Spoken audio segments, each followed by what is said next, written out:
what a lot of these brands are competing for is to be cool. Because if people don't think you're relevant, they're going to ignore you, they're not going to consider you, they're not going to buy with you. Gucci, if Gucci is in your inbox, like, hey, discount offer, hey, get your subscription, there is a sort of impression that you get of brands that do that. Like but brands do that all the f***ing time. You have to have a business function for your advertising, otherwise the advertisement is a failure.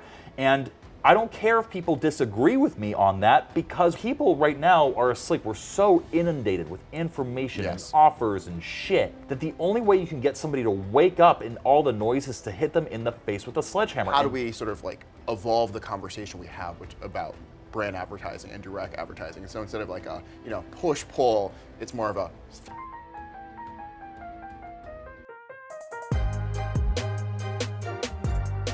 No matter what kind of advertising you write, there are a number of challenges and difficulties that everyone is facing right now. And so a number of people are asking the question, what is the future for advertising in the world? Well, I wanted to take a moment with our resident brand strategist, Rod Satterwhite. Rod is a strategist for one of the largest agencies in the world, Wieden & Kennedy. You may know their work from the Nike Just Do It swoosh.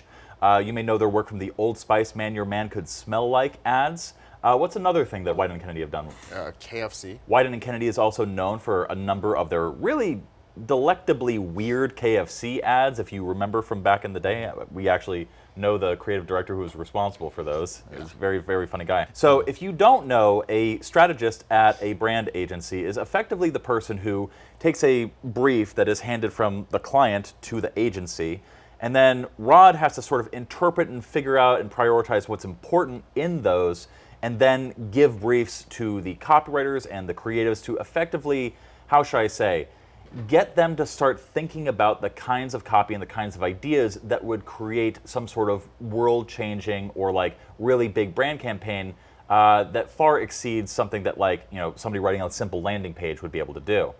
So would you say that that's pretty accurate? Yeah, definitely. Yeah. And so I thought that this would be an interesting discussion, because since he's very firmly not only on the brand side, but also the brand strategy side, and I'm on the direct response side, but I also am an entrepreneur, and I'm also a copy chief and a senior copywriter who also consults with a number of direct response businesses, I figured this would be a good conversation to have, because we're both constantly thinking about what the future of our industry looks like. So, Rod, what do you think the future of advertising looks like right now? Yeah, well, first off, Sean, thanks for having me on our show. It's a pleasure to be here. You literally own the show. I literally own the show, but I still feel honored to be in this seat. Okay. Yeah. But yeah, the future of advertising is going to be weird.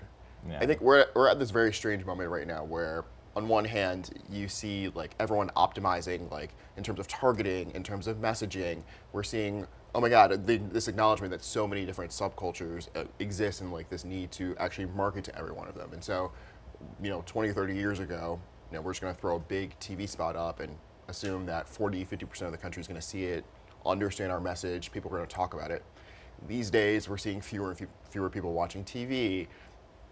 People who are still watching shows are doing them on streaming platforms that are spread across like dozens of different platforms at this point.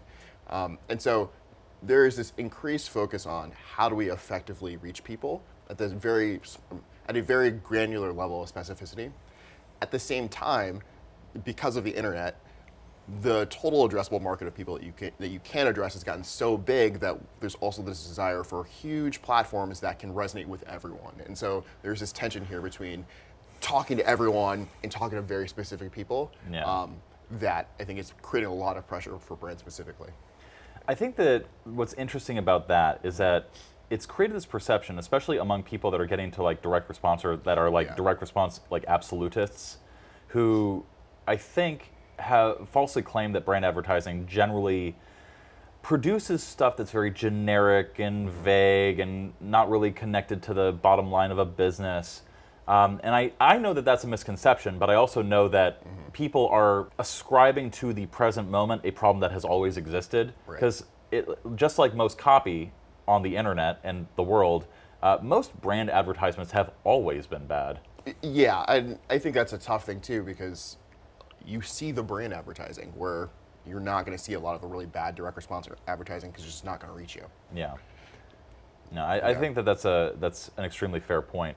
What's interesting though is that like a good direct response ad, if it scales and you're putting money behind its targeting and you are constantly testing to see what its targeting is, you will eventually find the right people that need to see that ad would apply to the best.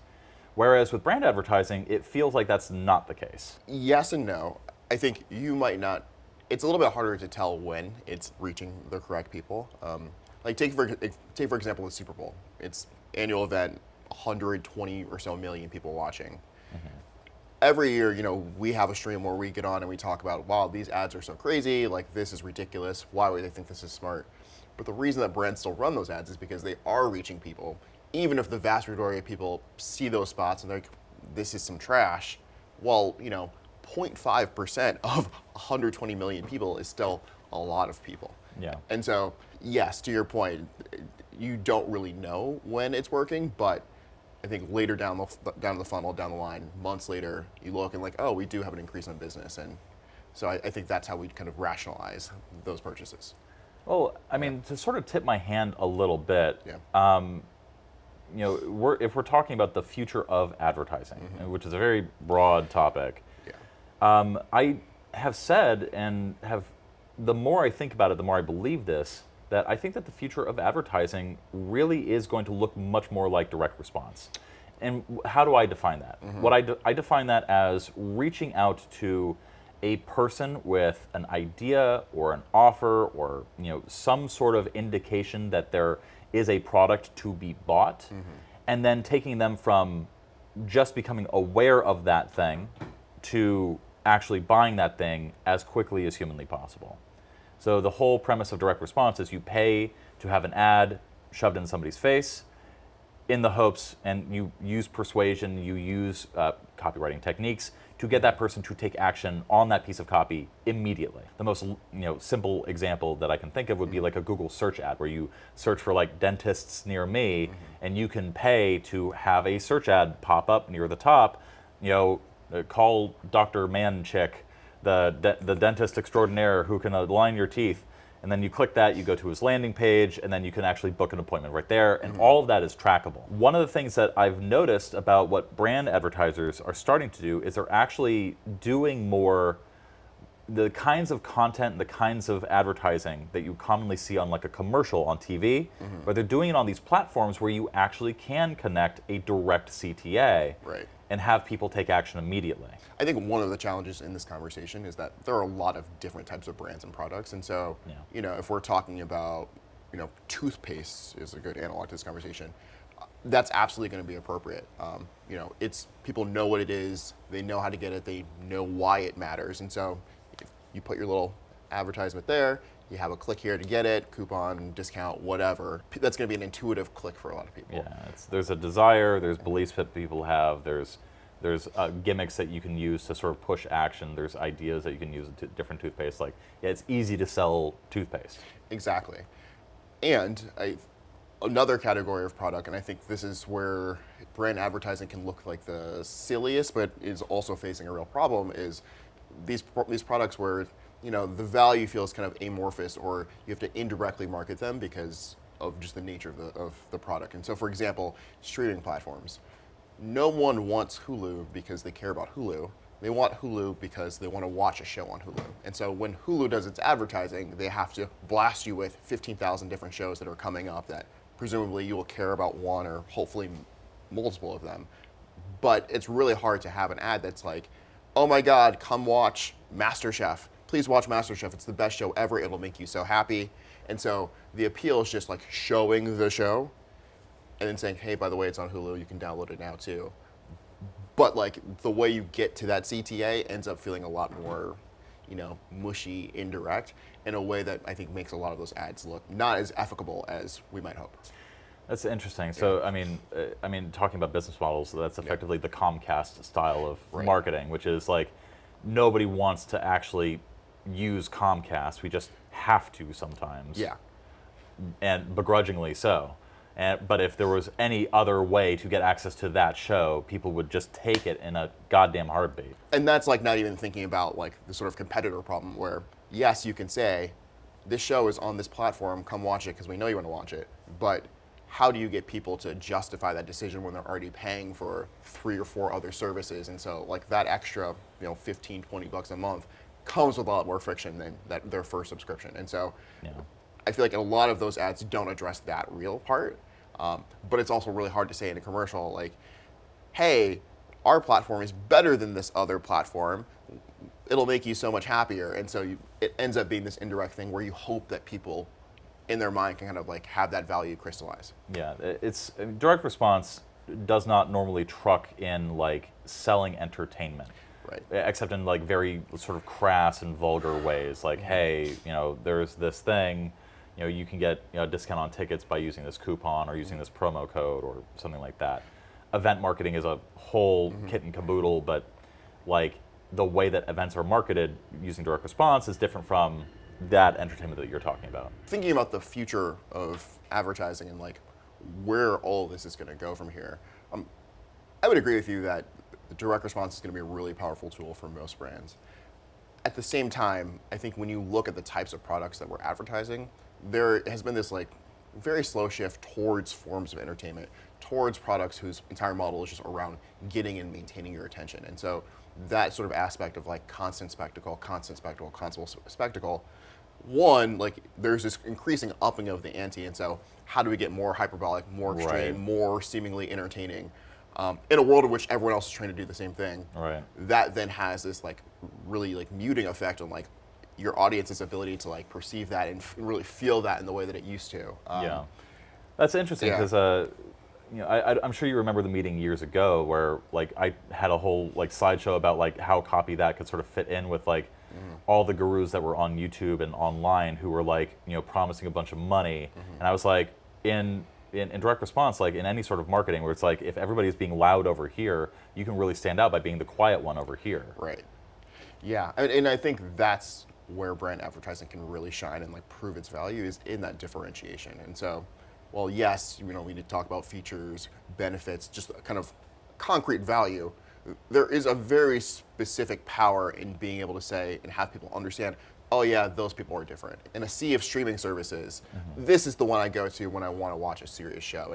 And I've been watching so much garbage on YouTube or TikTok or whatever. I want my brain to like take a break a little bit and just kind of slowly absorb. We're a lot better, I think, at reacting to those types of like cultural shifts, even when they aren't kind of directly tied to a CTA. Yeah, I mean, if I wanted to be a billionaire, I would try to fund like some sort of like skeleton key, like some sort of app or platform that allows you to sort of like basically act like an API that connects with all of your different streaming services and then brings them into one single app. But at the same time, like that would be a tough row to hoe with all these companies that want you to spend more time on their platforms. Yeah, because more time on a platform, more money.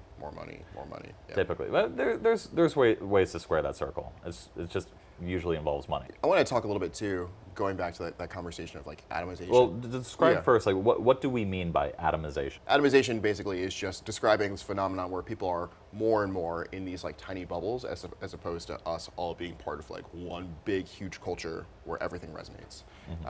So for example, Britney Spears was an icon across America in the 90s. Today you have people like Sabrina Carpenter who are icons, but the percentage of Americans who could like name a Sabrina Carpenter song is a lot lower than Britney Spears in the 90s. Oh, please tell me. What the percentage is? No, that's a Sabrina Carpenter song. Oh, you see, exactly, and I didn't even know that. And so, case in point, like I know she's a star, I know whatever, but like the power of her brand in this moment isn't as strong as Britney Spears is because I could tell you her music back then. And so, for brands, and I'm going to use that like really broadly, because it's not just businesses, it's people, it's movements, all of these things. When everyone's in these tiny little bubbles, like sure, when you can penetrate into that bubble, things are great, everyone loves you. But to become relevant in the first place, when you have, maybe 30 different segments that you want to talk to and like have engaged with you in a serious way, is time consuming. It's really expensive, and it's also just like really, really hard. I think we talk a lot about cringe. We talk a lot about like brands being like really weird and strange, and like, why is KFC trying to talk to like 12-year-olds? Just as an example, I don't know if they were trying to do that, but like the reason you see those really awkward interactions is because those brands are trying to figure out in real time, how do we become relevant with this audience we think is going to be important to the future of our business. And a lot of times, you have like 30-year-olds trying to figure out what's going to resonate with like 16-year-olds, and it's just really, really tough thing to crack. That's one of the reasons why I think that direct response is in brand's future. That at a certain point, you are going to need to have copywriters who are willing to come down from the clouds and actually write more conversion-focused assets and activation-style assets. Because at the end of the day, the style of brand advertising that has really been the status quo for, I'd say, about 50 or so years, not much more than that. It's really been about taking big swings and like charging a lot of money for it. But now businesses are less and less willing to just keep a big creative agency on retainer. Yeah. Now pay is more commonly like per project. Pretty soon here, big creative ad agencies are going to be able to like have to justify like, hey, this project produced these results in order to get the next project. Yeah, I think there is still time. Most large brands, have like a dedicated marketing budget, and they recognize that like there is a very specific power that comes with being a notable brand that's just known, that people are aware of, even if that awareness is not immediately attributable to conversions on a day-to-day basis. I think for me, I agree with you that the direct response is going to be really important to the future of brand. But at this current moment, I think the mindset is going to be a little bit more important than the actual like copy style. And what I mean when I say that is, yes, we could go out and we could write copy to test for 30 different audiences, which angles are going to work the best. Right. And knowing the way that most brands function, they don't want to go and, for example, write 30 different Twitter posts and just test, okay, which one got the most engagement.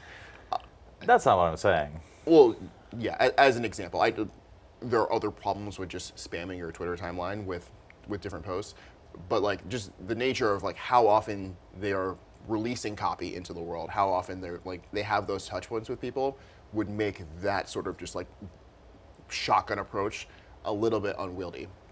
You also have to keep in mind that like when brands are releasing copy campaigns, all that, like what have you, it is not just like they have an agency working with them, the agency writes copy, they give it to them, it gets released. There are so many levels of approvals and checks that it has to go to for a number of reasons, and that process takes a lot of time. And so rather than go wide, they just want to go deep, get one key idea that you can then approve, and then you can just kind of like run with for that reason.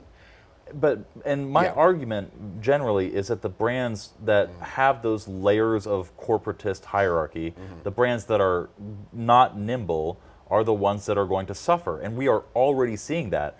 Let's talk about some stock prices for big brands that we're familiar with recently.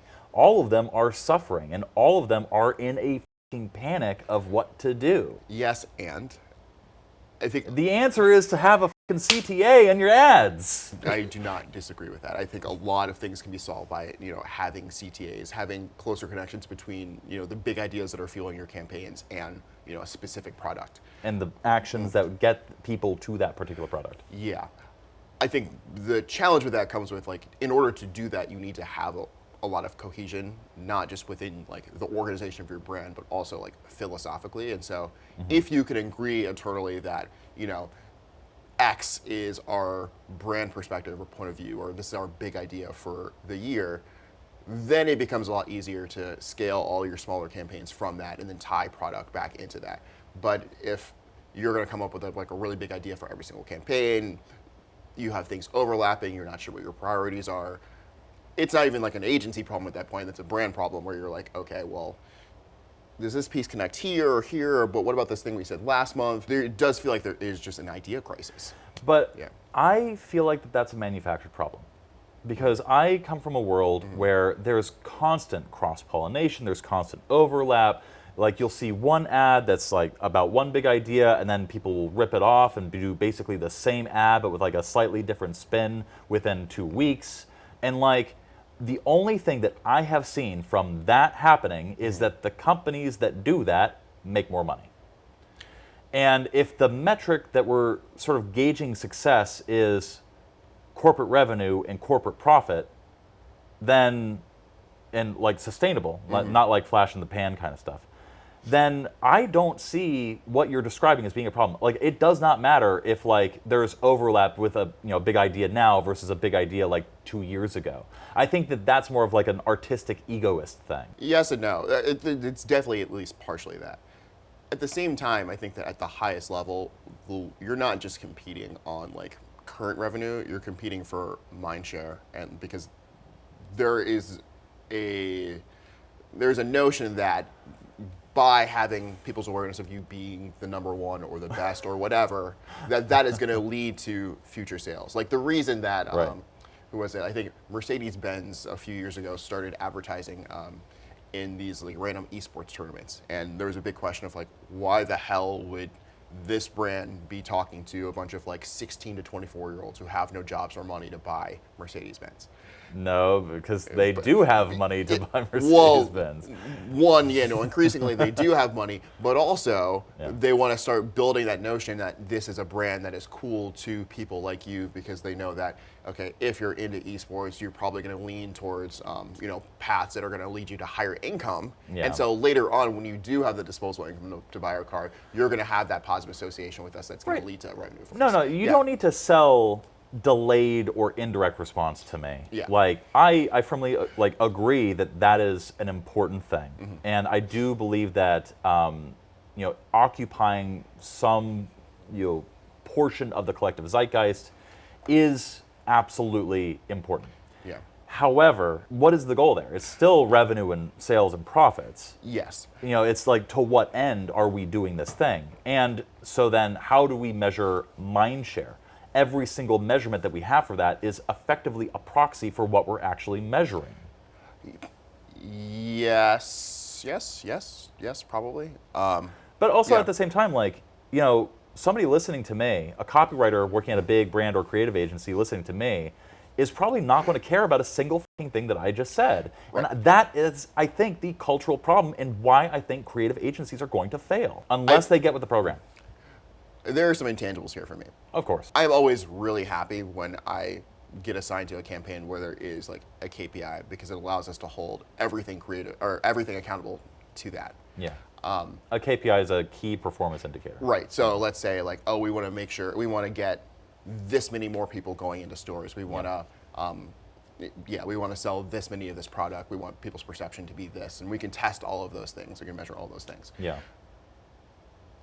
At the same time, there is a sort of notion of like cool, and what a lot of these brands are competing for is to be cool. And the reason that matters, other than our own vanity and ego and our ability to walk in a room and be like, oh yeah, I did that thing. Yeah, we were talking about the Paris Hilton Hotels ad yesterday. Yeah, I mean, very 104-year-old brand. How do you be cool to young people?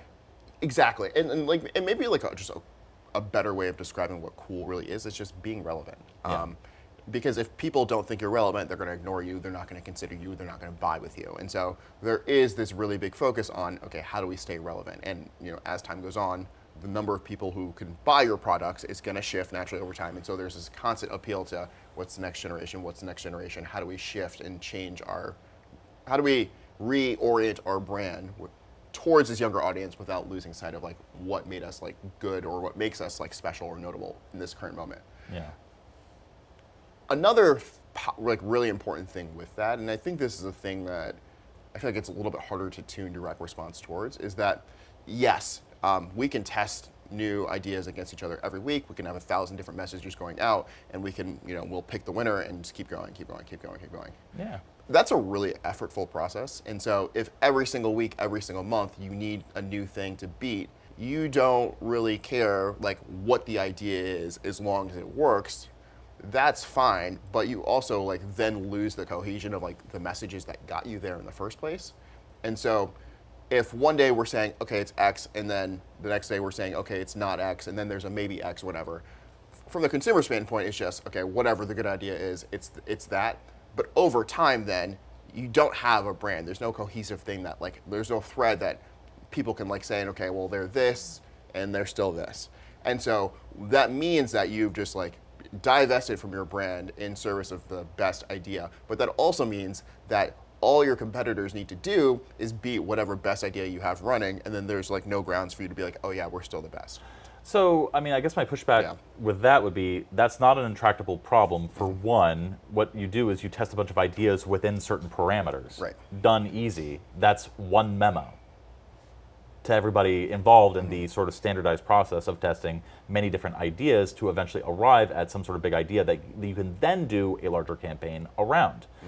Secondly, when we're talking about arriving at the best idea to drive a particular action or KPI, and then that losing brand cohesion, why wouldn't a brand want to arrive at the best thing to be and then build their identity around that? Because the best thing you could be is going to be different, in 2019 versus 2021.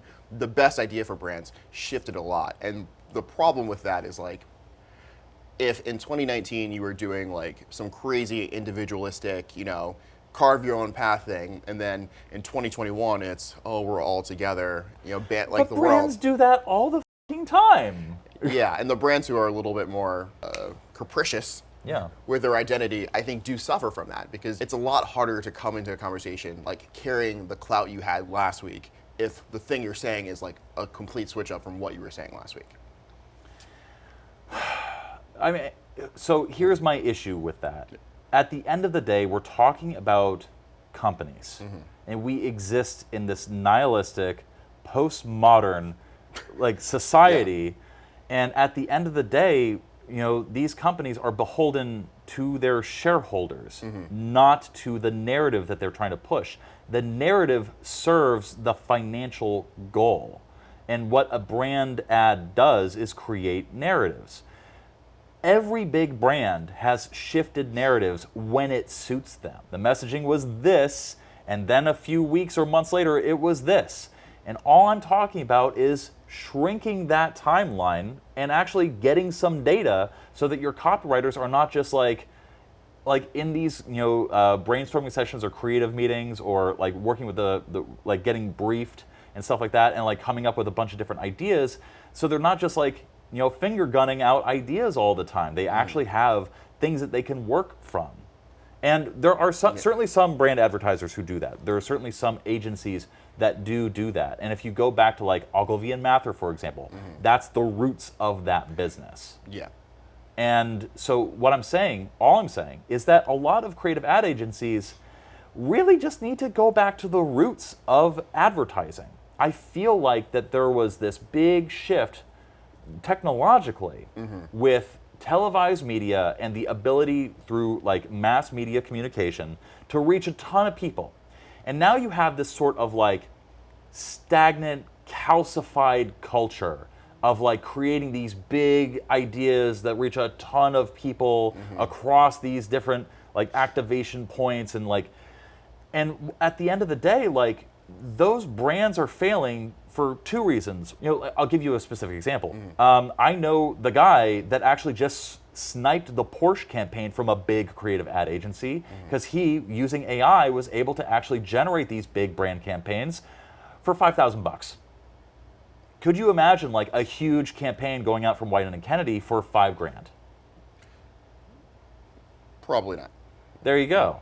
And so, big creative ad agencies are going to have trouble competing just on that level, just on the cost level. And a lot of corporations right now, especially big brands, because they're seeing the reduced effectiveness of their marketing budgets, they're looking for ways to save on money. Okay, so that's one. The second thing is, right now, the platforms where most people spend their time are directly connected to conversions, are directly connected to platforms and advertising mechanisms that are designed to algorithmically promote the things that drive the most conversions.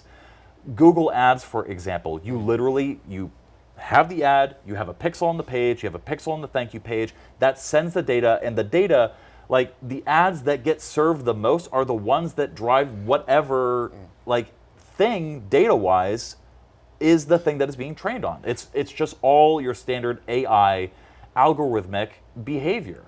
And the ads and creative that gets the most play are the ones that drive the most of whatever you're trying to do, either clicks, opens, or conversions. Yeah, let me actually get in on that. Okay. Because I think that's a really good point, and that is a place where the technology has evolved a little bit faster than we've been able to keep up. And so, like, social media store integrations, for example, the ability for you to have whatever messaging you have on TikTok and just have a button on there where that can immediately connect back to your store. Yeah. That is like a relatively recent invention in the grand scheme of things. Like, we wouldn't have been talking about TikTok 5 years ago, for example. And so, Yeah. one, like, just the sort of emergence of these new platforms with like very specific cultures is a thing you're always trying to keep up with, and like the speed of culture, I hate that phrase, but like the speed at which culture evolves and changes is a really hard thing to, one, measure, but two, like predict where things are going to go. And Yeah. so I think when you see people like doing these really cringe things aimed at young people, for example, it's because they're trying to like, Hello, fellow kids. hello, fellow kids. It does come from like a quite earnest place of like, okay, we see that people like Labubu, and so we're gonna do a Labubu thing. But by the time you like figure out what Labubu thing you want to do, it's been 6 months, and people Who the are hell is onto Labubu? Yeah. Yeah. And so they're like, why do you think we're into that? That was like so last week, and you're Yeah. like, oh shit. And yet no brand ever jumped on the Harambe train. And it's been 10 years and people still talk about Harambe. Yeah, there is a little bit of conservativeness there where you don't want to touch certain things. I know. Yeah, Yeah. like I do think that we do in a world, in like a media environment in which like that sort of dark humor, cynicism is becoming like increasingly prevalent. I think it's also just a generational thing. Yeah. We are going to need to figure out how we can touch on that stuff, because messaging in that way is perceived as a little bit more authentic. Talk about like everyone hates capitalism, for example, and while I love capitalism personally, but it's fine. yeah, big billion-dollar brand also loves capitalism, Oh, and yeah. is not going to want to say that capitalism sucks to their teenage audience when their shareholders are like looking over their shoulder. So Yeah. we do need to figure out how to be a little bit more varied and like tonally, because that's one of the things that can save you from like not being able to keep up with like cultural evolutions, even if you can't, like, you don't know what the meme of the day is. If you have like a big spectrum of things that you can say and like ways in which you can say it, you can get some sort of approximation of the thing that is a little bit more evergreen than trying to like say the specific thing and hoping that it lands. Yeah. Yeah. I do know that there are, how shall I say, many instances of big brands where the big push is like, hey, let's associate McDonald's with like the Korean boy band BTS, Yeah. and like the whole Super effective. super effective, Yeah. because again, like association is your sort of like simplest bottom of the barrel like way to achieve a big idea. It's like you just find a thing people like and then find the product and then smoosh them together. Yeah. It is the easiest way to achieve like big idea marketing. Easiest way to create associations. And I know that like I've known copywriters who were just so proud of the fact that like, hey, I wrote all the Uber push notifications for that campaign. And I'm like, okay, great. I bet it worked. And that's what matters. And I just think that like more and more big brand campaigns are going to look like that, where it's like you have your big idea, but like the way that you're going to measure it is not going to be like whether or not it increased like mind share or brand awareness. It's going to be like, did this drive more sales on the Uber Eats platform? I think that sort of thinking takes me to this really selfish place where, okay, like we're talking about an industry, but if we're individual people, we don't really care about the industry. We care about like what we're doing in the industry and our ability to like personally make money either for ourselves or our companies or whatever. I started a whole copywriting channel because I care about the industry. Yes, you did. We did. At the same time, we started the channel to give individual people advice on how to maximize their personal outcomes. Yeah. Yes, I think a lot of the future is going to be, okay, who's writing the push notifications?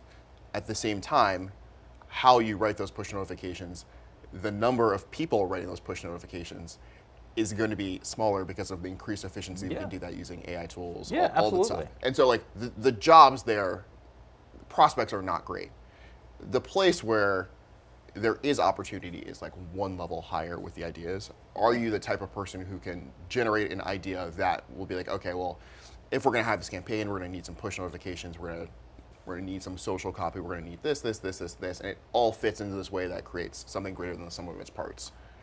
I think anyone can write the individual copy. I think we're very, very clear on that at this point, and that's part of the problem with AI and like raising the floor for copywriters to get in is, you know, the bottom of the barrel copy, you're going to need to be better than AI, which is like pretty good at it right now. And so if you want job security, it's better than someone just starting out. Yeah, true. So if you want job security and you're just trying to get your foot in the door, you don't want to land here if AI is here. You want to be in this place up here that is the thing that informing what we're even pointing the AI at. Yeah, and I would agree 100% with that. Like, you know, one of the things I've been talking about with Mark Ford is he believes that, you know, within 10 years we're going to see about 80% of copywriting jobs go to the 20% of people who actually do know how to engage with big ideas. And a lot of like brand people don't understand that like, yes, direct response can have big ideas, can actually use associations, can actually tap into like larger sociocultural movements and then hook a product or a CTA onto that. But the money is also going to go in sort of novel ways to actually like cultivate and control people's movement through funnels. I think that there's a sort of misconception that like, you know, you call it the bottom of the barrel copy, like that push notification, but also like the person who's going to make the most money in copywriting, it's not going to be AI, it's going to be a person who figures out, well, what if we test some other way of delivering that message on some other platform through some other means? What if instead of going to like the actual, like a coupon page, it actually goes to like an actual like order interface? Like, you know, a really great example would be the invention of funnels over the last 20 years, where you like sign up to something or buy something, and then that takes you to another page with another offer with a different price point. And you know, one of the things that we've really discovered in, you know, over the last 40 years in the direct response world, everything from like direct mail all the way through to the digital age, where now you can sort of compress the time that you can get more money from the people that you're advertising to. If you just put another offer in somebody's face immediately, the likelihood that they'll buy is much, much higher. And you don't, you know, especially if your marketing is good, these conversions don't diminish brand loyalty. It actually increases it because people become more monetarily invested in those like campaigns and those businesses. Like a lot of people, especially on the brand side, like sort of poo-poo, you know, your sort of, how should I say, more aggressive style DR campaigns. But the people that buy into those businesses, you know, let's talk about like financial copy, for example. Parasocial relationships still happen. Mindshare still happens. Like these relationships that people have with these brands that ultimately are like anti-brand, it still happens. Yes, and where that parasocial relationship emerges from is not simply that they invested money. It's what that investment signals to them or what that investment feels like to them. And that isn't coming from just, I have the thing in my hand, therefore I like it. It's, I have the thing in my hand and I have this positive association with the thing itself. Yeah. Therefore, my investment in this thing is not just, oh, I've sunk money into it. It's, I have acquired something that is more than just the physical thing. Right. You know, sneakers are a great example of this, where, you know, people will spend $1 bazillion on sneakers, not because it gets them anywhere faster, not because it has any functional benefit, but because they have an association with that specific sneaker and some notion of being cool or what have you. I mean, basically just being cool. But that association comes from the messaging we've done around it. It's not functional. It doesn't even make rational sense. It is just a notion that people have about the product because we've spent time investing in the brand of the product. What I'm saying is, it's not an either or. That on the direct response side, we still get that by pushing people to a sale. What I hear you saying is that people have the positive association with the thing because you've pushed them to the sale? Not because of, but alongside. Oh, with. alongside. Okay. Yeah. Of You course, can absolutely build a brand, build a relationship using sort of old school direct response, copywriting and tactics and general persuasion.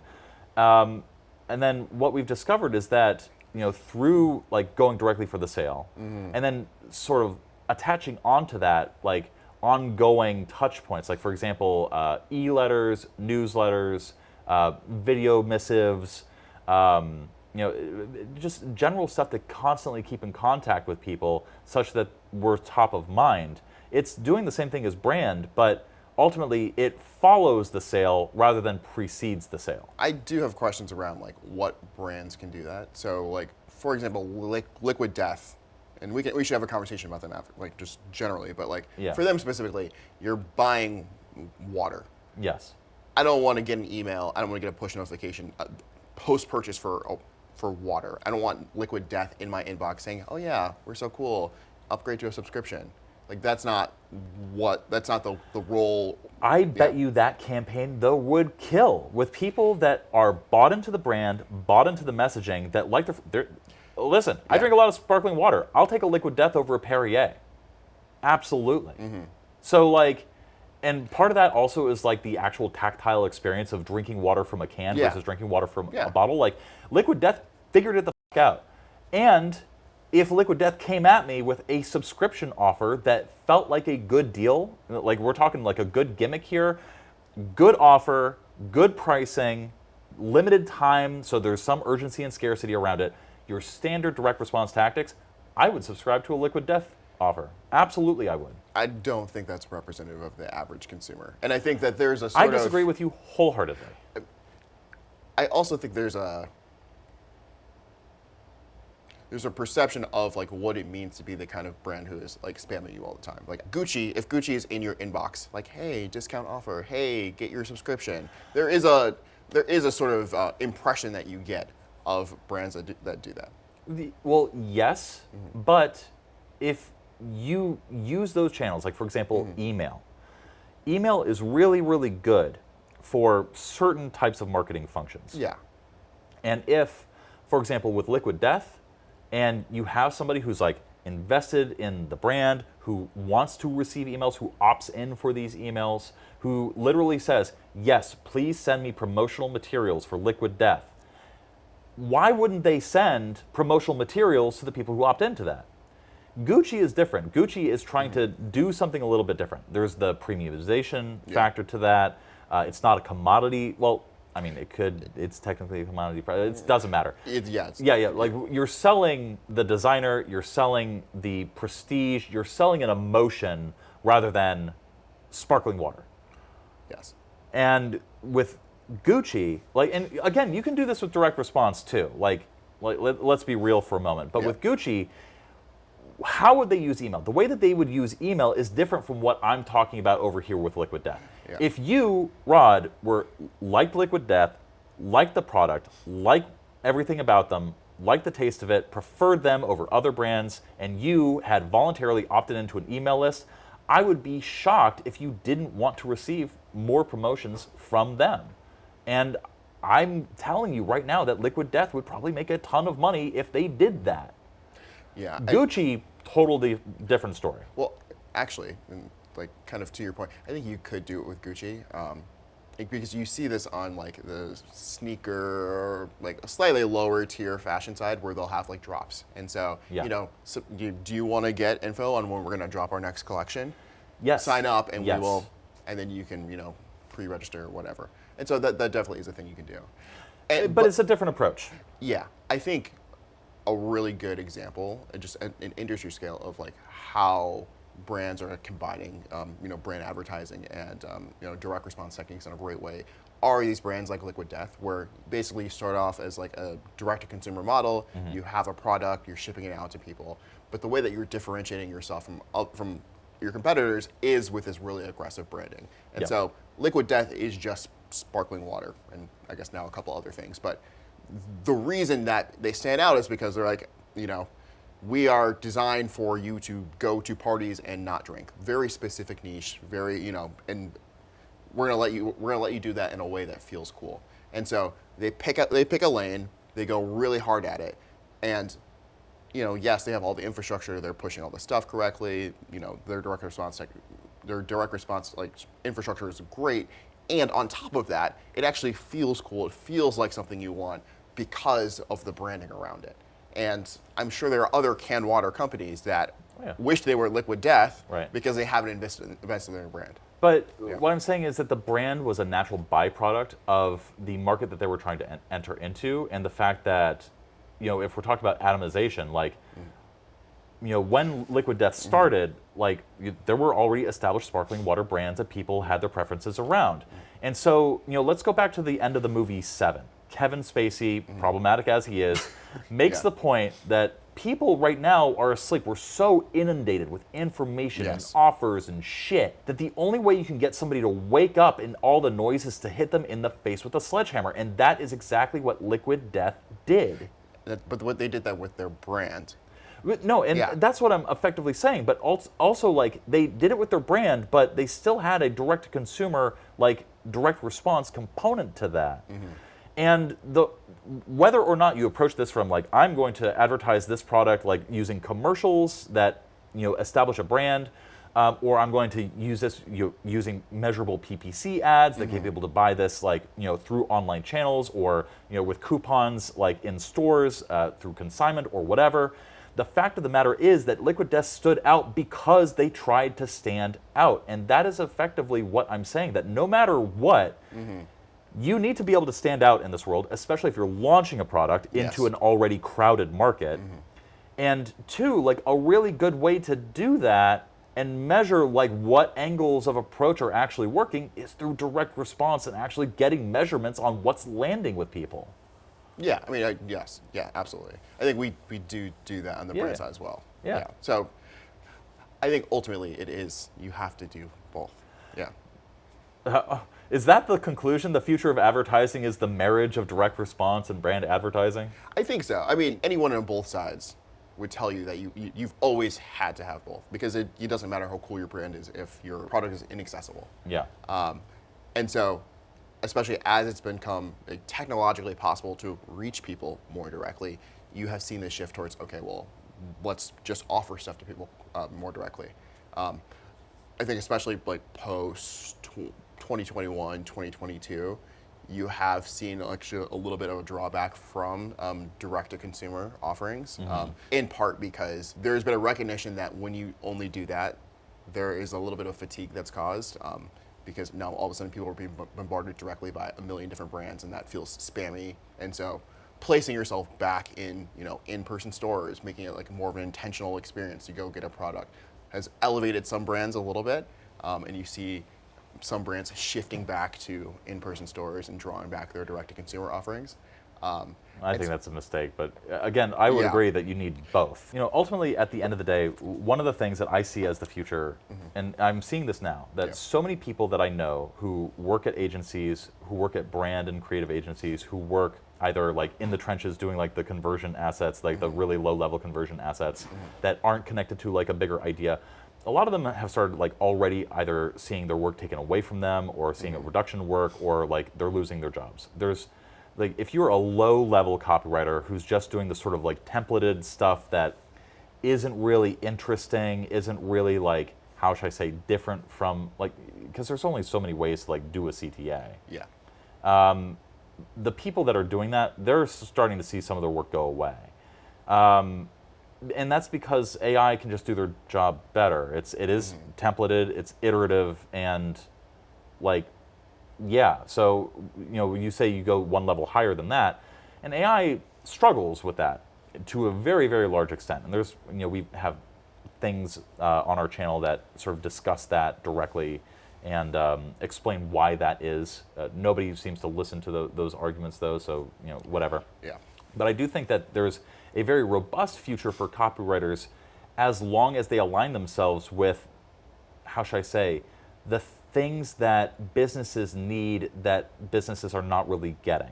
The businesses cannot get from AI, the businesses cannot get from creative ad agencies, the businesses cannot get from like low-level direct response copywriters.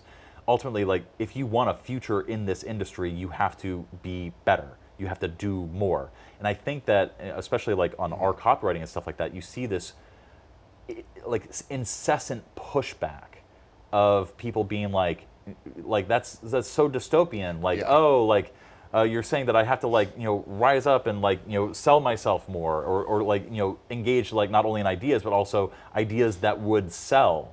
And I'm like, well, yeah, like, the brands that aren't doing that are failing. Brand copywriters are really good at coming up with different and relevant ideas. Stupendous.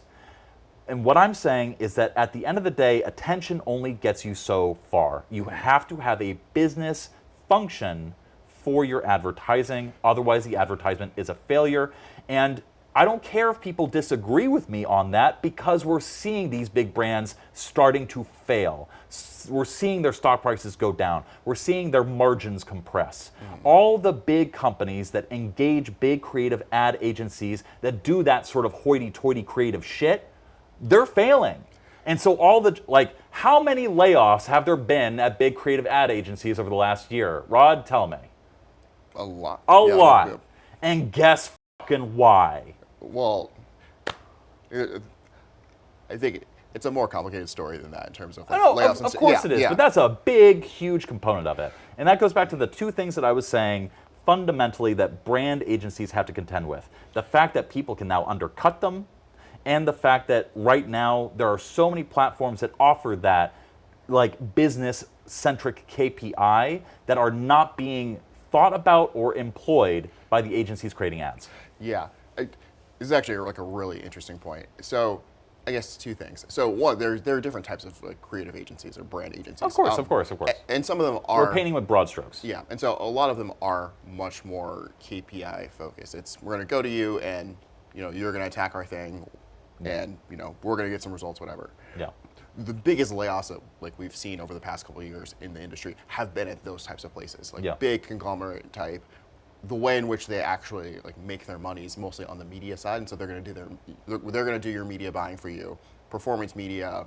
The creative is basically just a bonus to get you in the door, and then we're going to, like, handle all the efficiency stuff, whatever. Yeah. Those are the places that I've seen, like, the biggest layoffs, not, like, smaller boutique agencies that focus more so on creative work, because that, like, the creative work itself is, like, relatively inexpensive relative to what these companies are spending on, ad spend. And the other thing is, I think the way in which we're kind of, like, splitting the industry is maybe not the best representation. So, like, yes, you have, your direct response companies, you have brand agencies, you also have internal brand units inside of companies. And so when we talk about things like, okay, there's no CTA on this ad, that is not because the agency says there should not be a CTA. It's because there is not good communication between, like, the agency and the brand necessarily on, okay, what should the description of this thing say? Where is the CTA going to go? What is, like, the web link? Is there a web link? Can we generate? There's not, like, always the best communication here, or there cannot be, and so that's what leads to that. However, many brands, and you see this a lot more with, like, smaller brands, so Liquid Death as an example, among many others, they just have their own internal, like, units. And what you see there is there's a lot more synergy between their marketing and their brand advertising divisions. And so there's way more optimization there. Yes. So, like, I think one of the things you're going to see is that more brands are going to take their brand marketing internally and create their own internal divisions. That also gets you more, access to information and stuff too. Because if I want, access to a partner or to interview a CEO or something, that's a lot difficult for me working at an agency than it is for someone who, works internally at a business. The challenge with that, though, is that when it comes to disruptive ideas that, not only disrupt a market, but might even disrupt the way a business operates for the better, it's a lot harder to sell those through internally than it is if you're coming in as, like, a third-party consultant, basically. And so the tension there historically has been that, okay, things are going really well, you're working with an agency, you start to look at the numbers, you're like, wow, that agency is really, really expensive, so we're going to take more of our work internally. You're like, okay, agency kind of goes away a little bit. You do things internally, and it's great in terms of efficiency. However, the types of ideas that come up, the types of ideas that get approved are well, my boss is going to like this, my boss is going to like this, my boss is going to like this, and by the time you get to the top, it's like this really watered down thing. And so then the quality goes down, the brand, like the power of the brand goes down, and you're like, oh shit, now we're losing, so let's go back to our agency. And so I think that is the thing you have to balance, and like if brands can create internal creative environments that are a little bit protected, I guess, from the swirl and of like their internal bureaucracy, I think that is a really big opportunity. But until if that ever can happen, I think you are going to see this like continued reliance on that. That happens. Like for example, not to tip our hand, but I've been working with a $500 million business that where that is exactly the case. They have an internal creative team, but they ultimately have a real lack of ability to operate and test on the media buying side. Yeah. And so like how do you take the internal creative ideas and then interpret that into something that can actually scale on the like direct to consumer, like top of funnel ad side? Like there's almost zero knowledge institutionally there on how to do that. Yeah. And so one of the things that I've been a huge help for on that business is actually being like, well, this is how we can do it, and here's how we can set that up. Here's how we can set up processes such that that happens. And great money for us actually, but at the same time, like what you're describing, it's not a difficult thing. The problem is, how should I say, layered corporate bureaucracy that creates these sort of, how should I say, cultural like pits. There's a concept called professional deformation, where if you are in some sort of like profession or doing some sort of thing, eventually it shapes your entire consciousness. It shapes the way that you are. It shapes the person that you are. It shapes the behaviors that you're capable of, etc. And so what you're describing, I think, is fairly accurate. That if you have a narrow pocket of people that are just trying to do, they're trying to optimize for one thing, please their boss and their boss's boss, then you are going to get this creative funneling. You're also going to get on the media buying side way less optimization, because you're just going to do what you think you're supposed to do, as opposed to like doing what like Rory Sutherland recommends, which is to have like at least 10% of your efforts being completely buck and wild just to see where the breakouts could potentially be. Yeah. Direct response people have already started figuring out the brand shit. Like we're already figuring out how to like occupy mind share. Like the best direct response consultants and businesses and agencies, we are already like able to do a lot of stuff on the brand and the idea generation side. And like, but because it's attached to a CTA, we're able to justify our high prices to businesses and to companies wanting to hire us, because we can actually be like, hey, forget the vanity metrics, forget engagement, forget likes. This had this net effect on your bottom line. Brand agencies have trouble with that. And what I'm saying is that in the future of advertising that I see, things are going to swing a little bit more towards the direct response side because of that argument, that ability to argue. Whereas on the brand side, you're going to see a little bit of a struggle, because a lot of the measurements of like top line and bottom line growth for businesses is very indirect. Everything that they use is a proxy for that direct measurement. Yeah. And so while I do see the benefit of having this sort of siloed creative team coming up with kooky ideas that can really move the needle, how is a business going to be able to justify spending money on that if there's no needle on the gauge? Yeah. And that is what direct response can do that brand does struggle with. Listen, if you and I were to swap places, I imagine that you would be doing a lot of what I am currently doing, which is trying to find big ideas, trying to find the things that move people, but ultimately doing more testing and being more nimble to try to arrive at those ideas. Because what I do, what a lot of direct response like agencies and copywriters and consultants do, the good ones, not the shitty ones, what they do is like blend strategy and their actual execution, the copywriting side. And by having that sort of mix, it allows these individual copywriters to serve these multiple functions, which ultimately is tied to the direct KPIs that you're trying to measure. So if we were to swap places, I imagine you'd be doing a lot of the same shit that I am currently doing. But if we were to swap places and I were to be on the brand strategy side or higher up in it, I'd be doing something very different. From the brand side of things, we do a lot of the things you're talking about, and so we have media buyers, media planners, people who figure out all these things, and so like there is always that 10% of like, okay, what's that crazy shit we're going to try on this campaign? Right. Where things break down is that like because of like the high level at which we operate, you have to play the sort of internal politics game of wherever it is that you are, and so we can't come in and say, oh yeah, just do this. It's okay. How do we talk you through this? How do we come up with a plan? How do we not subvert the direct response people within your own organization? Because you're a really big brand. It's not that you don't have marketing. It's not that you don't have people whose job it is to figure out the most efficient things to test, this CTA versus that CTA. If you look at any of the websites of these brands, if you look at like the newsletters and stuff they do, they're all there and they are quite effective relative to their categories. There are people being paid lots of money to do these There are things. people being paid money to do these things. And so for you to come in and be like, okay, let's just do something else, there is a lot of friction there if you haven't been hired to do that specific thing. And so if someone's coming to you for creative work, they're not coming to you for you to tell them, hey, your CTAs are garbage. And what I'm saying is that I think that brand and creative agencies are going to have a much brighter future if they start actually doing that. Yes. So one of the things you do see is that if you come in and you aren't just framing your work as creative work, but you are focused more on the branding and the way that the brand shows up, and your big ideas are not just, hey, it'd be cool, it would really resonate with consumers if we said this, but more, hey, this is the identity of your company, and so you need to operate this way, not just externally, but also internally as well, to inspire an internal culture of constant improvement, of always trying to find the next breakout hit that's going to resonate with audiences. Right. That's how you get into the conversation of, okay, well, now that you've done that, okay, don't things feel better? Okay, well, what if you tried this type of offer? What if you tried doing this? We've never done this before, but this seems like it'd be a cool idea, and it actually really aligns with this new thing that you've just said you want the identity of your company to be.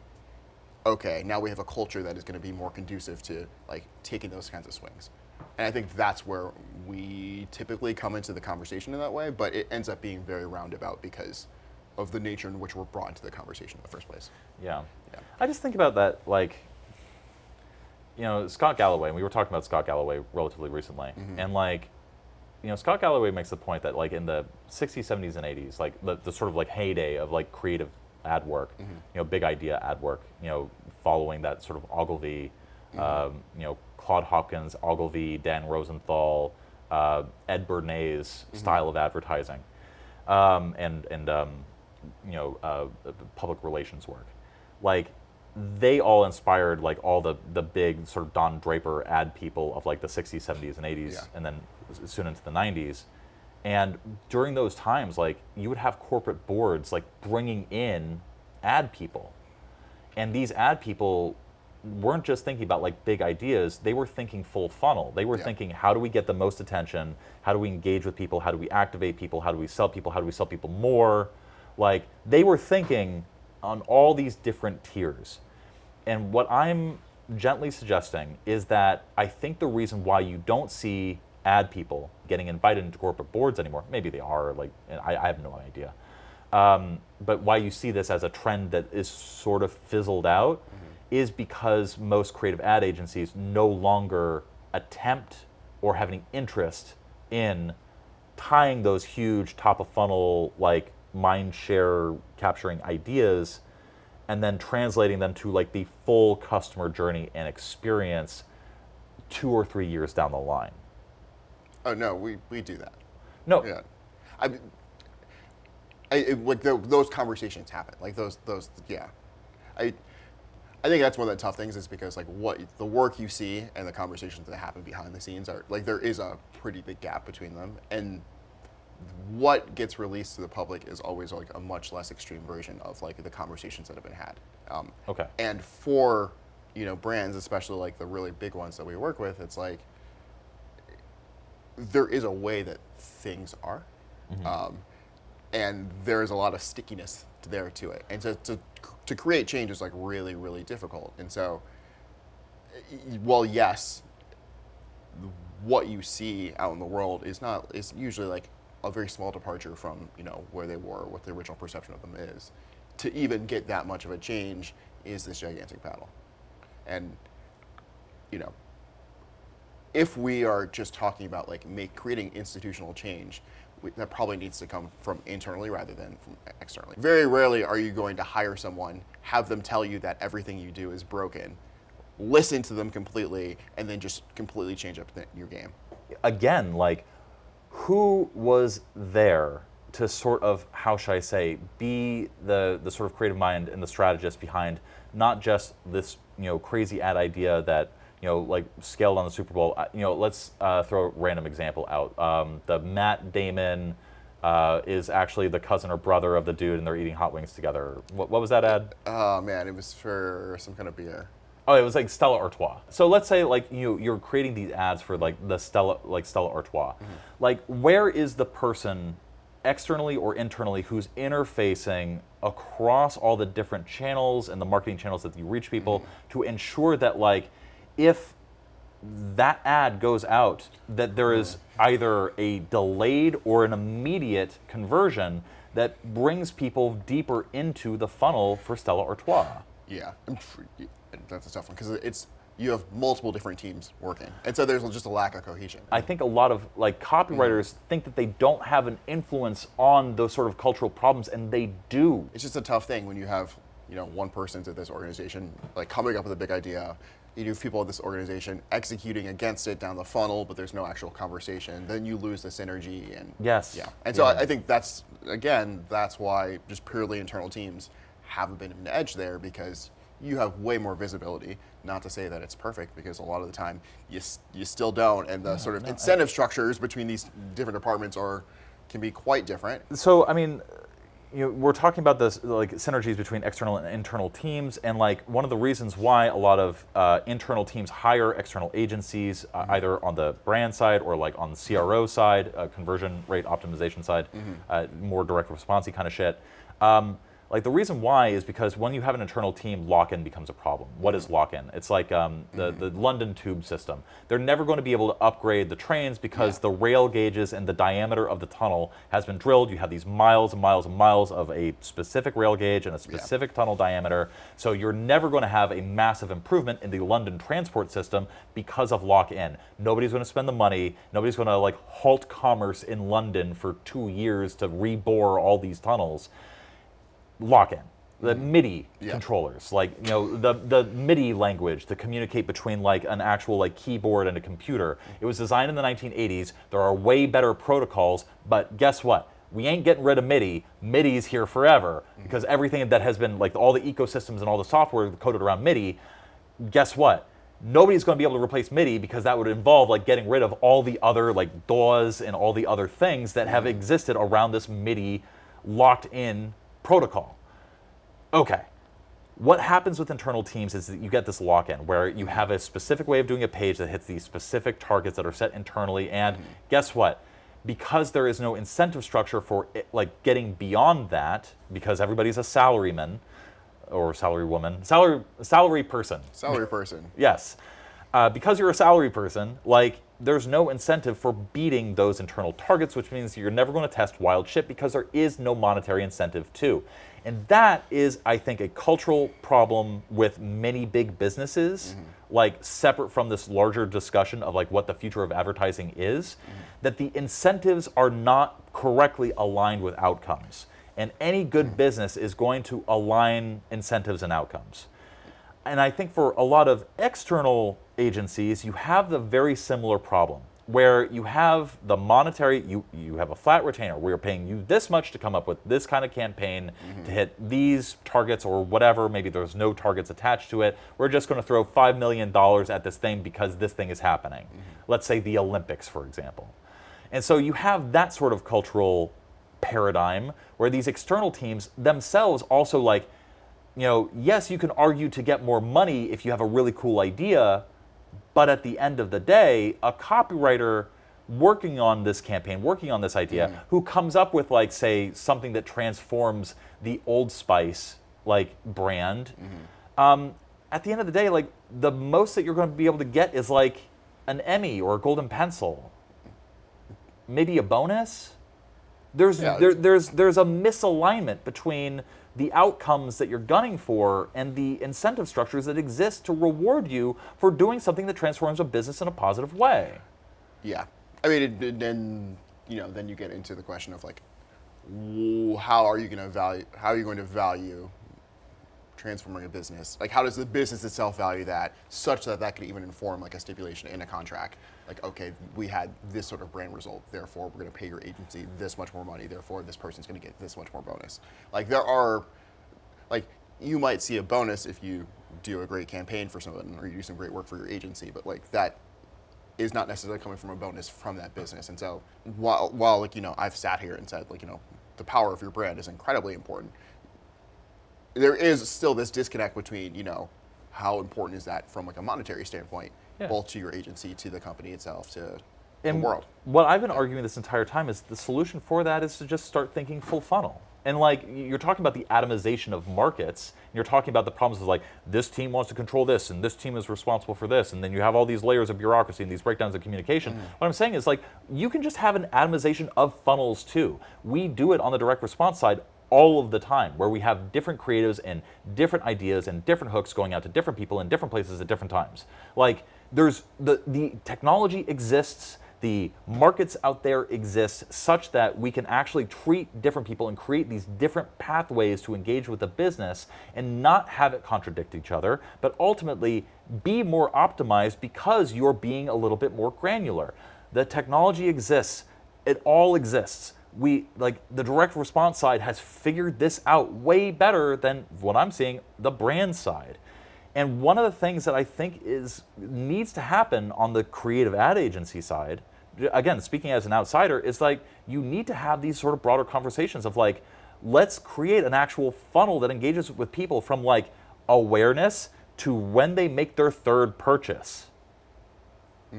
And that, ultimately, by doing that, you do then have a measurable, tangible KPI that you can not only report back to justify the big, huge ad spends and the big, huge like retainer fees that these agencies get to the businesses that are struggling, that are relying on brand equity. Now, all of a sudden, there is that measurable KPI, and you get this sort of like external/internal control where you have much more synergy between the teams, or the ad agency just controls it all together, and there are ways to do that. And you get to incentivize, you get to align people's behaviors, like the outcomes, with the incentive as well, because you are driving more sales. All of a sudden, you go and you negotiate like not just the fee, but also like a percentage of net revenue from the sales that are driven by this particular funnel. And now all of a sudden you create a bonus pool for all the people that are working on this account. Yeah, I mean, I think the challenge with that, in the way that most brands approach their brand advertising, is that often there is a split between brand advertising and product advertising. And so for product advertising, I think you're exactly correct. We can do that like very well, and that does happen. And when you're just doing general brand advertising, so when you see an Adidas commercial, and it's just, hey, we're vibey, we're cool people wear our stuff, and there's no specific product attached to it. It's really hard to then tie that back to, okay, well then this contributed to this much in sales. And so that's a really important piece of creative for the brand, it feels like. They want to show up after, let's say, the Timberwolves win the NBA Finals, and Anthony Edwards is the MVP, who was one of their key athletes. And so they come out with a post, they come out with a commercial like immediately afterwards, like, oh my God, he's so great. It's not tied to product. That's, just trying to increase the profile of their athlete and his connection to their brand as a representation of how cool the brand is. Right. How you value that is incredibly difficult to value that, but everyone in the industry would say it's valuable. I think what we need to get to is, okay, in monetary terms, what does that mean to us, and figure out how to calculate that in a way that can sort of incentivize everyone to run at that in a correct way that's beyond vanity. And what I'm gently trying to say is that the future of advertising is blending that, because association is still very powerful, but I do think that because it is such an overused, bottom of the barrel, simple way of advertising something, that we are seeing diminishing returns. Again, look at the stock prices of big brands that really rely on brand advertising as opposed to product advertising. All the people that are really going hard in the paint on product advertising, they growing. All the people that are going really hard in the paint on brand advertising, they fallen. That's just a stock price thing. That's a fact. And so ultimately, like, when we're having this conversation of like, yes, we want to advertise the brand and engage with people on the brand and create these sort of like indirect associations between not just a product, but also like a product category and a person, throw a f***ing QR code on there. Like, again, that's a sort of like inelegant solution, but at the very least, it's a measurable thing, a direct response tactic, a way to get people to actually do a thing based on the thing that they see. And by having that greater immediacy, you get greater measurements and greater results. Yeah. I think I struggle a little bit with that. Like, not like adding QR codes and stuff like that too, but just like the notion that the people doing the most brand advertising are the people who are losing. I think like On Shoes, for example, is a good counterexample to that. Where what are you talking about? It's like I'm literally wearing On Shoes right now, and I had bought these after a conversation you and I had about a very large shoe brand that relies on their brand, as opposed to OnCloud, which has a fantastic direct response business. They also have a huge brand business that followed their direct-to-consumer business. Yeah, but it's the direct-to-consumer companies. So they start off just doing D2C, and then they build this huge brand infrastructure on top of it. Right, but they still ultimately have that really robust D2C component to them. I mean, every brand has that at this point, though. Yes, and some brands have a much more synergistic combination of things as opposed to others. OnCloud, really, really, really good, like direct response campaigns around OnCloud. Really good stuff. Hims and Hers is another fantastic example. I think most of those like GLP-1 brands do a good job with that. I would disagree with that, but please go on. Yeah. We're talking about shoes. If you're making the argument that like brand is necessary above a certain point of growth, I absolutely 100% agree. But at the same time, what we're seeing where we're seeing the most growth and we're seeing the most explosive growth are not these sort of like old, like antiquated, like stagnant brands that have sort of like lost their way on the direct consumer side, or that really do rely heavily on like mind share, brand equity, things like that, the value of their brand relative to other like brands and things like that. It feels like those brands are failing. We can sort of look at those brands and basically be like, hey, like you have this direct-to-consumer component, you have this brand side, and it feels like nary the two shall mix. And then I look at OnCloud, and I'm like, yeah, like great. You know, I clicked on an ad on Instagram and I bought from them. It wasn't a commercial that got me to like hook onto that. Yeah, I mean, again though, internal team. Yeah. And so I guess my point was more so like I don't think that it's like if we're talking about like the advertising industry. So you are someone working in this industry. Yeah. The problem on the brand side right now is not that like brand cannot be impactful, that it's not important, that it cannot be directly tied to the growth of a client, of one of your clients. When it's done poorly, it just doesn't do anything. It's useless, whatever. And I think we agree on that. Yeah. And so it's less about the nature of the thing itself as much as how it's applied. If you're a huge legacy brand, probably the way in which you do that is going to need to be different, especially if you're competing against like upstart companies that are just like wildly popular in a way that like kind of gives them a rock star quality. How you navigate that situation is a little bit different than like you are that new company who can come in with just like a fresh point of view that is like refreshing to the category and which has some inherent benefits to it. Right. Like, yeah, we're in agreement on a lot of that. I just think that, it's not a problem with brand advertising itself, it's the way in which it's been applied traditionally.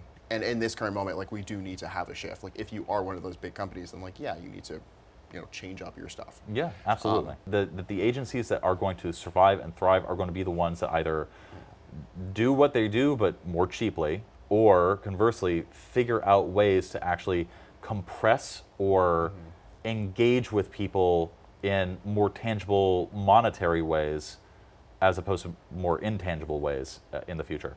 Like for example, like Rolex. Everything that I'm talking about on like the direct-to-consumer, direct response side, like it really doesn't make sense for Rolex to go hard in the paint on like Instagram ads that show like LeBron James wearing a Rolex and like having that be like, order yours now, 20% off. No, because that would diminish the value of the brand. I recognize that. That's not what I'm arguing against. But I do definitely feel that, say you see an ad with like LeBron James wearing like a really good new like Submariner model Rolex, and the CTA is not click here, buy now. It's like set up an appointment at your local Rolex dealer today. And now all of a sudden you get people into the funnel that they already have established internally. You have this, and again, external agencies create these sorts of ads and these sorts of creatives and these sorts of funnels and systems all of the time. It's just a matter of like having better communication with internal teams to basically approach every problem as something with a solution where everybody can benefit. And one of the things that I've excelled at in my career is actually going into businesses with internal marketing teams and being like, hey, what you're doing is f***ing stupid. You should probably stop. You should pay me to fix it, and I'll come in and do that. And so far, 100% sale rate and also 100% success rate. Because of technological change, because of this atomization problem that you described that brand agencies are facing, we are going to see the agencies that can engage with people on the monetary side, they're just going to be more successful. Whether that's saving money on like the creatives that they produce or making more money on the sales that they generate. And right now, as somebody who like very heavily like inhabits the financial and equity analysis side of the advertising business, those are the businesses that are succeeding. Yeah. Do you remember the Domino's rebrand from like years back? Which one? It was basically they just acknowledged that their pizza sucked. Oh yeah. I don't actually know if an agency did that or not, but I think that's the kind of marriage that you're looking to get, where it's there's a direct connection between, okay, big idea. It's not just we have new pizza. It's we get it. The pizza was bad and we're just gonna own it. Yeah. So we made better pizza because we don't want to be the shitty pizza company anymore. Yeah. That's it's a very simple premise. Yeah. It's a very honest premise, but like. And Domino's Pizza was one of the best performing stocks in the market after that because they had huge growth. Yeah, and so I think that's kind of where you want to get, where it's like, okay, big idea, quite creative, had to work incredibly hard to sell that, I'm sure, to Domino's. So you're just gonna go out there and tell people your pizza sucked. Huge ego hit. But directly tied to, the ads are people getting served pizza. Hey, order a pizza now, try it now. Direct connection between, the state of the brand, what the brand believes about the world, and, the actual final sale that they want people to make. Being able to sell the disruption, I think is like the big opportunity going forward. And and then optimizing all the way down. Yeah. Every activation point, every touch point, every conversion point. It's not just as simple as being like, hey, we don't want to be this shitty pizza company anymore. Like you need massive cultural change that follows from that idea. You need massive optimizations. You need massive improvements on the tech side, the production side, the cooking side. The companies that and big agencies that succeed, I think, are going to be the ones that do that. Yeah. And then whoever established Domino's external or internal systems for their advertisements and things like that, it's on point. Almost every single scammy seeming direct response gimmick that you can imagine, Domino's is doing it. Yeah. Yeah, I mean, so maybe for a bit of synthesis, I agree with you that if we're talking about upstart brands, you're new, you're coming on the scene, you just lean really, really hard into those direct response techniques. Don't even think about brand advertising. At Copy That, we've never really had a serious conversation about our branding. To be honest, not serious, just casual. Yeah, we do have one. Yeah, it's quite casual. We don't worry about we have a sense of it, but we market on basically everything else, and then the brand stuff follows. I don't know about that actually. talking to people that like get into our boot camps, a lot of them like bought into us because of our reputation, because of our brand. Right. But thinking about how we started and how we got to this point, like I think we lean into it a bit more now. Yeah. But like the way we started was, okay, we're just gonna do a thing, and you're gonna like the thing, you're not gonna like a thing. If you want more of the thing, sign up to our Patreon and whatever. And slowly over time, we develop a reputation. We lean into that reputation. Yeah. It gets us more stuff, and then now we find ourselves at a place where people actually know us for something other than just we push YouTube videos into their algorithm. I think once you then get to a certain threshold, then you start layering the brand stuff on, your liquid deaths, your ons, all that great stuff, and you just hit those points. And you have to keep doing the direct response stuff as well. You have to continue to innovate. You have to continue to push, optimize. Yeah. When you're coming up with your big ideas that are disrupting your brand because your brand identity has become stagnant after a couple years of having success, you also have to reflect those changes in the direct response techniques you're using as well. And probably also what you see working on the direct response side then needs to channel back up into shifting your brand identity to 100%. Yeah, and so I think maybe it's less about, okay, which is better, but more about how do we sort of like evolve the conversation we have about brand advertising and direct advertising. And so instead of like a push-pull, it's more of a feedback loop. The reason why I say the future of advertising involves more direct response is because the pendulum had swung for 50 plus years towards the, we're going to have this commercial and it's not going to have a CTA, and like, what even was that commercial for? Wait, like that sad commercial of like a dad hugging his like dying daughter, that was a Hormel chili commercial? What the hell? Like, the kinds of ads that I'm talking about. Like, that's the sort of stuff that I balk at. The lack of attention to people's behavior beyond their experience of the thing. I have to think about that all of the time. On the direct response side, I have to think about top of funnel, engagement, activation. I have to think about conversion. I have to think multiple stages of conversion. I have to think about monetization. Like, I am one person who has to think about every single step. And because I'm one person doing that, there is cohesion across all of it. Yeah. And so that is, for me, very clearly lacking on the brand side. If there was a copywriter who was coming up with kooky ideas, but also incorporated into those ideas a little bit, like 5% of thinking about like how we can get this ad, this kooky ad, to also get people onto the mailing list so we can offer them more things, all of a sudden you're cooking with gas. And that achieves that complex dynamic feedback loop that I'm talking about. Yeah, no, I completely agree. Okay. Yeah. So I think we've settled. Direct response is great. Brand advertising sucks, and should hire me. Yeah. Edit that out. Yeah. Just to be clear. There's a lot of opportunity for people who can do both well and can like do both in a way that feels coherent. Because right now, like, I think on both sides you do see like, okay, we're going to do one really well, we're going to do the other really well. It's how do we do both in a way that like makes it greater than the sum of its parts. Yeah. And that, I think, is the future of advertising. It's the future of advertising. There you go. Rod, thank you very much for visiting your studio and also for engaging in multiple days of the people watching this to this point of the podcast probably are like don't realize it, but we just filmed like 8 videos or something like that. And so like there's going to be like a steady trickle out of a whole bunch of different like Rod Sean content. And this is the sort of culmination of that. And it has been delightful. And delirious, but delightful. Delightful and delirious. Yeah. Thanks for having me in my studio. It's always a pleasure to be here in my studio. Thanks for coming to your studio, for traveling all the way to make videos for your business. I'm happy to be here. I'm happy to have you. Yeah. Thank you. Always a pleasure. Always, man. That was a podcast, and if you like that, you'd probably like one of the other podcast interviews that I have done for the Copy That channel. And if you are looking at my face, you probably see a video over my face. Click that thumbnail if you want more spicy interview content from Copy That.